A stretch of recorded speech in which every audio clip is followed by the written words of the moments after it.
Bismillahirrahmanirrahim. Assalamualaikum warahmatullahi wabarakatuh. Innal hamdalillah nahmaduhu wa nasta'inuhu wa nastaghfiruh wa na'udzu billahi min shururi anfusina wa min sayyiati a'malina. May yahdihillahu fala mudilla lahu wa may yudlil fala hadiya lahu. Allahumma shalli wa sallim ala nabiyyina Muhammad wa ala alihi sahbihi mawala amma ba'd. Rekan-rekan mahasantri dan mahasantriwati Pendidikan Kader Ulama Muhammadiyah Universitas Muhammadiyah Palangkaraya. Pada kesempatan kali ini kita akan membahas berkaitan dengan hadis tentang posisi tumit Nabi Shallallahu Alaihi Wasallam ketika sujud. Perkara ini seringkali menjadi perdebatan antar golongan. Ada yang berpendapat merapat ataukah merenggang. Nah, kita mencoba mengulik sebuah fatwa Muhammadiyah dengan metode takhrij hadis. Jadi metodenya adalah takhrij hadis, hadis-hadis yang menyebutkan apakah kaki ketika sujud itu Nabi merapat atau merenggang. Jadi ada salah satu golongan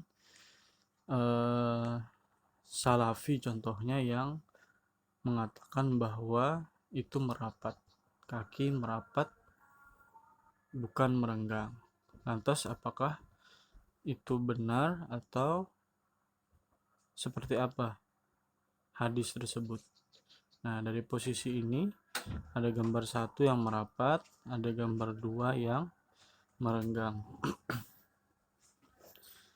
Mari kita lihat hadis-hadis yang menyebutkan, yang meriwayatkan tentang posisi kaki Nabi ini.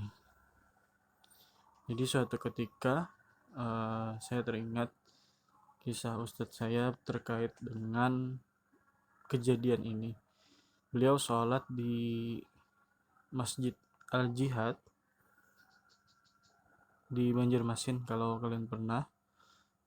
Nah, posisi waktu itu beliau tidak merapatkan kaki. Terus ada yang menegur, kenapa Anda tidak merapatkan kaki? Padahal di hadis Nabi Nabi memerintahkan untuk merapatkan kaki ketika sujud. Nah, dari kejadian itu beliau sholat dulu itu mengupas terkait hadis-hadis ini, dan akan saya sampaikan kembali kepada antum semua, dan juga ternyata ada fatwa Muhammadiyah tentang hal ini. Nah, jadi ini ada hadis tentang dalil yang orang-orang yang merapatkan kaki pakai ketika sujud. Nah, kita takhrij hadis ini, apakah hadis ini sahih atau ternyata derajatnya tidak sahih. Jadi qalat Aisyah zaujun Nabi sallallahu alaihi wasallam faqadtu Rasulullah sallallahu alaihi wasallam wa kana ma'i ala firash fawajadtuhu sajidan rassan aqibai mustaqbilan bi atrafi asabihi al-qiblah fasami'tuhu yaqul a'udzu biradaka min sakhatik bi'afwika min aqwabatik wa bika min أثني عليك لا أبلغ كل ما فيك فلما صرف قال يا عائشة أخذك شيطانك فقلت أما لك شيطان قال ما من آدمي إلا له شيطان فقلت وأنت يا رسول الله قال وأنا لكني دعوت الله عليه فأسلم رواه ابن خزيمة وابن Hibban wa Baihaqi wal Hakim. Artinya Aisyah istri Rasulullah SAW berkata, saya merasa kehilangan Rasulullah SAW padahal beliau beserta saya di tempat tidur. Kemudian saya mencari beliau dan saya temukan Rasulullah sedang sujud dalam keadaan merapatkan dua tumitnya sambil menghadapkan ujung-ujung dua telapak kakinya ke arah kiblat. Aku mendengar beliau berdoa, A'udzu biradaka min sakhatika wa 'afwika min uqubatik wa bika minka uthni 'alaika la ablughu kulla ma fik. Setelah selesai beliau berkata kepadaku, "Wahai Aisyah, syaitan yang ada pada dirimu telah memperdayaimu." "Syaitan apa yang kau maksud ya Rasulullah?" Beliau menjawab, "Tidaklah setiap anak Adam kecuali ia memiliki syaitan yang berada bersamanya." Aku mengatakan, "Apakah engkau juga ya Rasulullah?" Beliau menjawab, "Aku juga, tetapi aku berdoa kepada Allah maka aku selamat." Hadis ini diriwayatkan oleh Ibnu Khuzaimah, Ibnu Hibban, Baihaqi dan Al-Hakim. Nah, mari kita lihat kesahihan hadis ini, apakah terdapat kecacatan atau hadis ini derajatnya sahih dan bisa dijadikan hujah. Nah, ternyata setelah para ahli hadis, ilmuwan hadis meneliti dari segi sanadnya, dari Rasulullah ke Aisyah, ke Urwah bin Zubair, ke Abu Al-Nadar, ke Umarah bin Ghaziyah, ke Yahya bin Ayub. Jadi terdapat masalah kepada salah satu seorang perawi, yaitu Yahya bin Ayub. Yahya bin Ayub. Nah, jadi yang menjadi permasalahan pada hadis ini, terdapat satu orang bernama Yahya bin Ayub, bahwa kredibilitas dan akurasi hafalannya dinyatakan bermasalah. Jadi Yahya bin Ayub ini dikutipkan data tentang perawi tersebut dari kitab Tanzibu Al-Tahdhib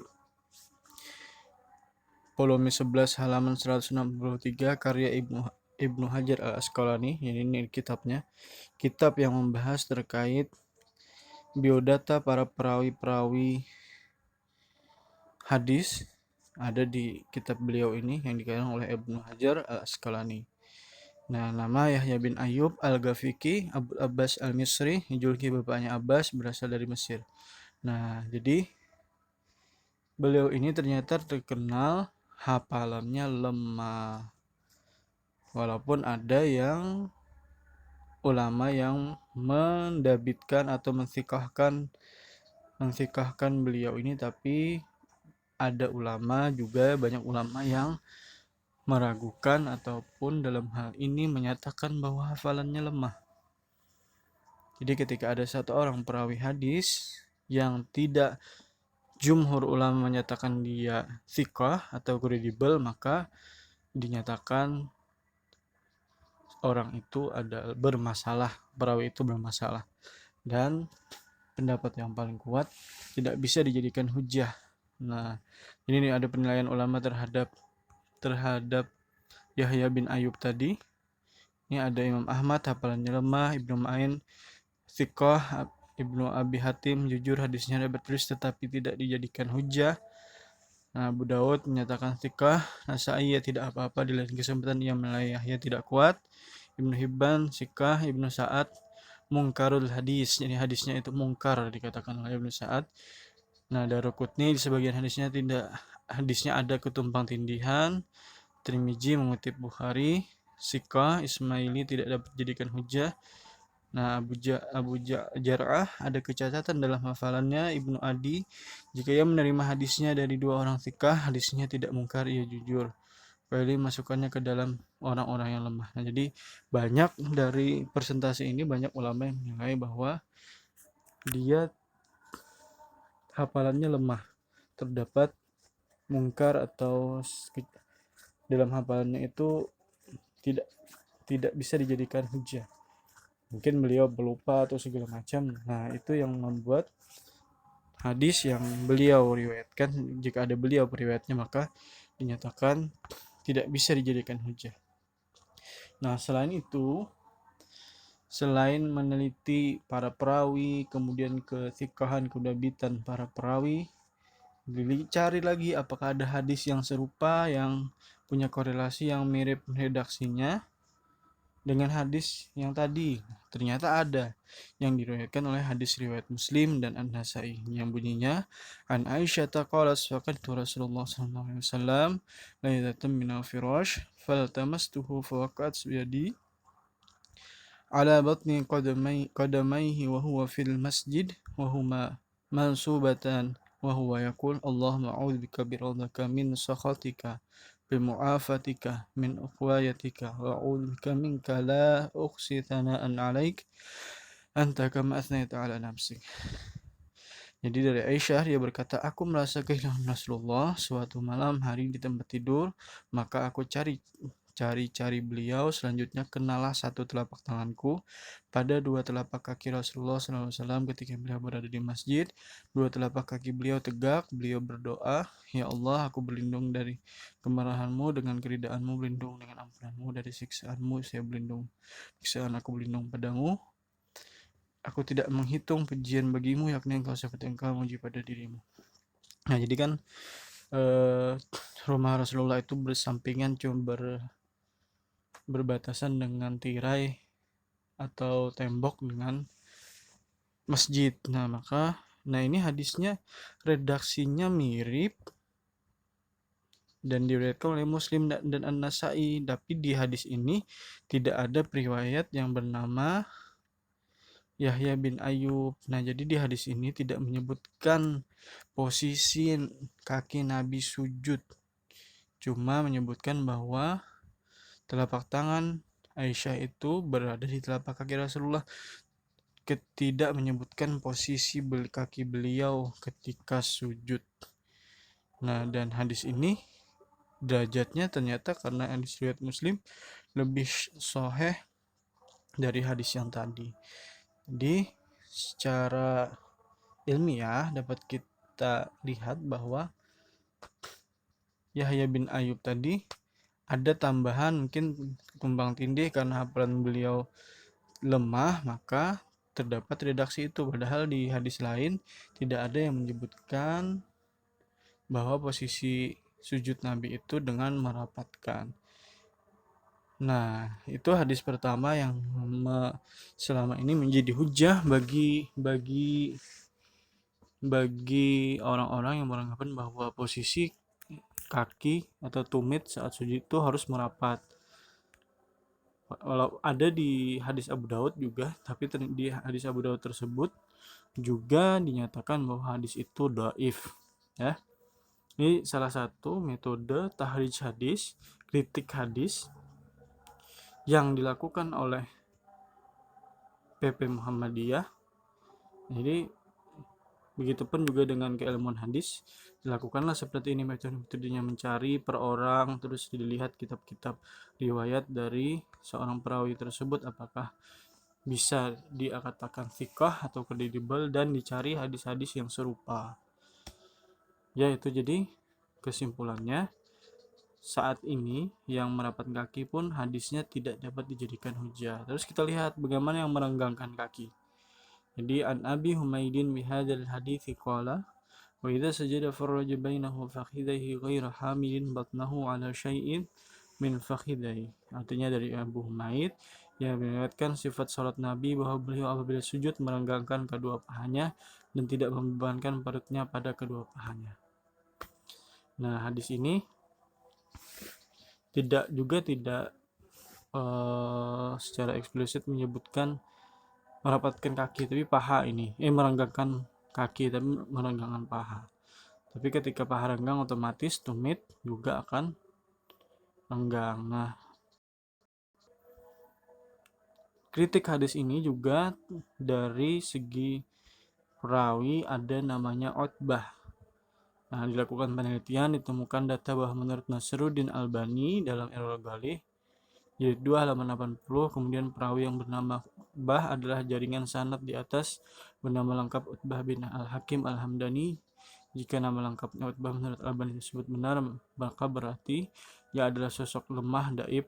Sama sumbernya dari kitab Taqrib Al-Tahdhib karangan Ibnu Hajar Al-Asqalani jilid 2 halaman 390. Nah, Ibnu Hajar menyebutkan bahwa Utbah ini saduk yuktik kathiran, perawi yang jujur namun sering melakukan kesalahan.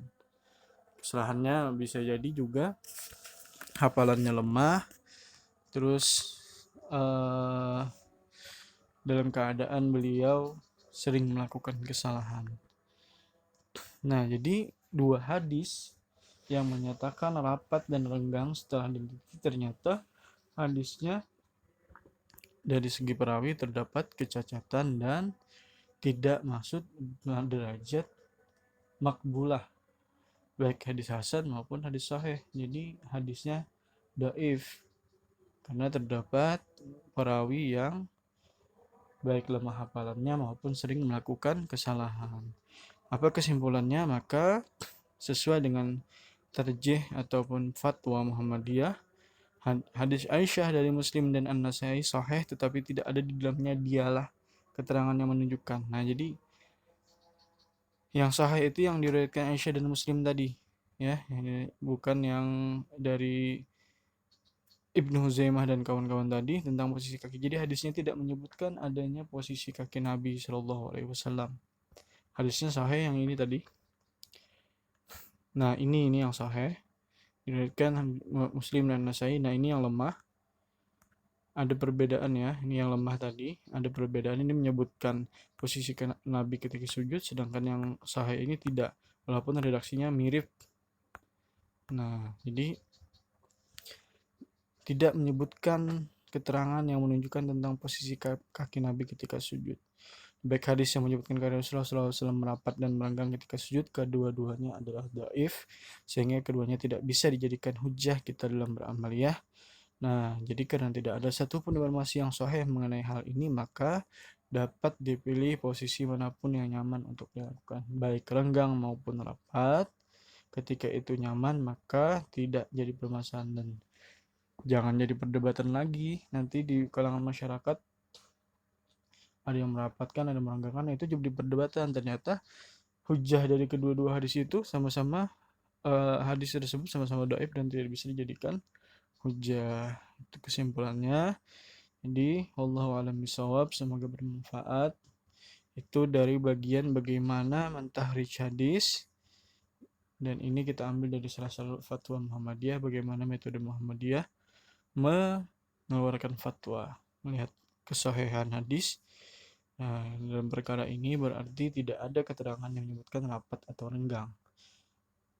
Tetapi dalam riwayat lain jari-jari itu menghadap kiblat. Jadi tawarruk atau dilipat ke depan, terserah mau dirapatkan atau direnggangkan, tidak jadi masalah.